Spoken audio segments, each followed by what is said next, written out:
Hello everybody and welcome to the Speakeasy. I'm Zach. And I'm Jake. We are the Dirt Road Men. I wasn't prepared. When are you prepared?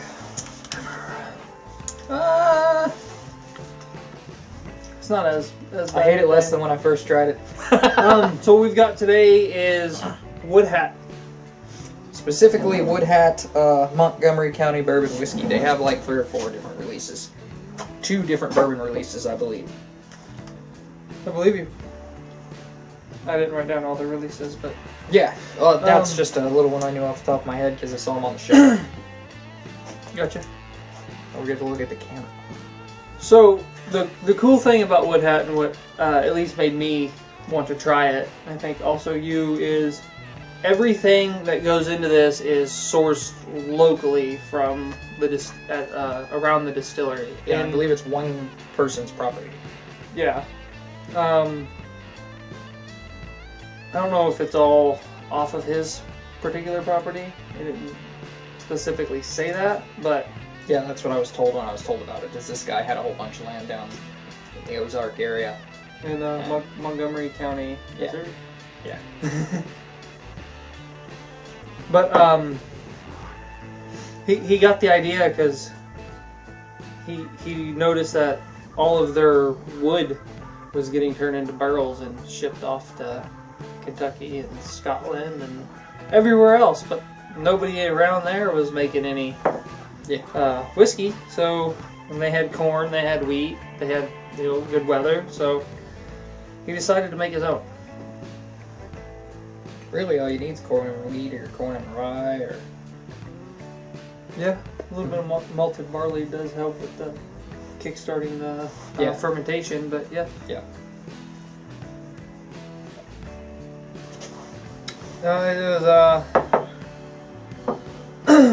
Everything is made in small batches, and it's all pot stilled in what they say is the only wood-fired still in the country. It's pretty cool. Always got to find a way to stand out. And the pot stilled makes sense because there's always like this texture that I noticed with pot stilled, because it's common in Irish whiskeys, and I didn't connect that to pot stilled until we tried Willet. Pot stilled bourbon. Mm-hmm. It's almost like you get more of a coppery flavor when it's in the pot instead of a column. Almost, yeah. Is what I associate it with anyway. Okay. Def Seth's here, by the way. You want to say hello? He is all the way deaf today. He is. He shaved the beard. Yeah. Sort of. It's trimmed. Well, it was shaved. Anyway. Go ahead, we're like halfway through this video. Yeah. On their website it says it's aged for 10 months. The bottle says a minimum of 1 year, so who really knows? And, yeah, it was founded in 2013 and named after the guy's wooden hat. He wears a wooden hat. That's why people notice him. Wow, that's weird. Like, he wears a wooden hat. You sound like a really strange hillbilly. Gary Heingardner. Not that we have a whole bunch of room to talk, Gary. Nope.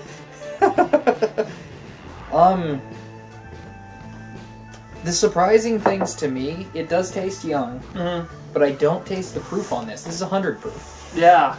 And it does not give me a heavy alcohol scent or taste. That could be because we were drinking barrel proof bourbon a lot yesterday. Yeah. But the day I tried it, I wasn't drinking a lot of barrel proof bourbon. And I still didn't notice that. Yeah, I hardly get any alcohol. There's definitely a really sweet, I'm guessing it's probably the corn. Mm-hmm. Sweetness to it. It's very, very candied sweet. I get like candy sweetness, vanilla and candy apples is almost all I'm getting off of that. And something green. Yeah, I'm not getting any wood, ironically, because it would probably need to be aged longer for me to start noticing wood notes.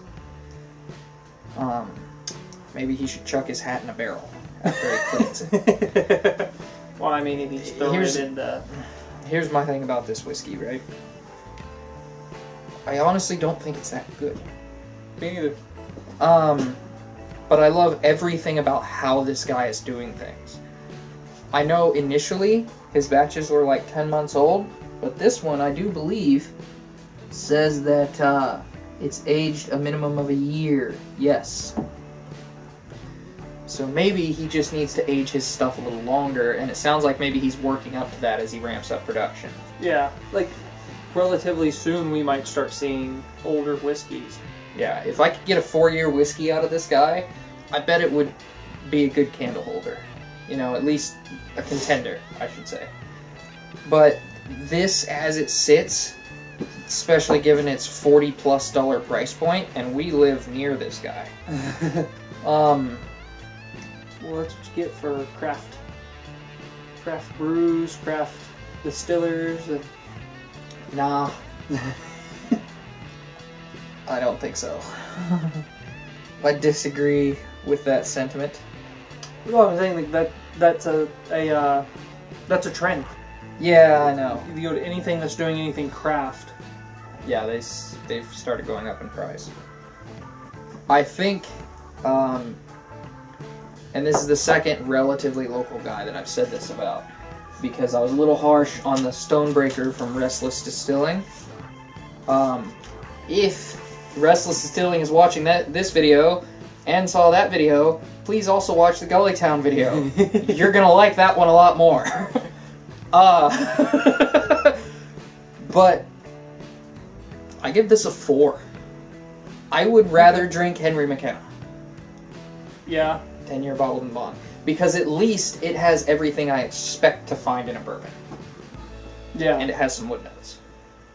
Yeah, I'll agree with you on that. I think if this was 4+ years, I'd probably like it a lot more and get some of the wood tannins and yeah, all that nice wood. And it's not very well rounded either. No. The sweetness is just right there. It's like a John's cornbread. Yeah. Only in liquid form. And John is a good judge of whiskey smoothness because he can't drink anything that goes down rough, with exception to particularly fine whiskeys, right? Yeah. So, there are some harsh whiskeys like Stag Jr. that he has a hard time with because they burn, but he can still drink those because they're good enough. So he's an interesting judge to get in the mix. Sometimes we get a little lost in our love of whiskey and we'll rate something a little higher than we would blind. For instance, before rating it blind, I would have rated this probably a little higher. Some good whiskey. Yeah, no, it is. And it's going to get a good rating. But, that's an example. Yeah. And we are going to start doing more blind reviews, but we're not going to do primarily blind reviews because we like to give you breakdowns on this stuff. And there's kind of a division of labor. If one of us is buying it, then the other one would have to not do the thing, and it just gets complex. So we'll do blind stuff later. That said, what do you give this? Because I gave it 4. I agreed with you on that. Yeah. Okay. Well, I want to say that I'll try another Woodhat and give him a chance, but I don't want to spend another $40 on something that's going to disappoint me. This would be amazing in Coke. Yeah. Oh, it'd be a good mixer to stand out. But I think that's all we have for you today. That's all I've got anyway. If you're watching this and you're from Woodhat, I really think if you just get your age up, you're going to have a contender here. So, other than that, till we see you again, I'm Zach. And I'm Jake. We are the Dirt Road Men.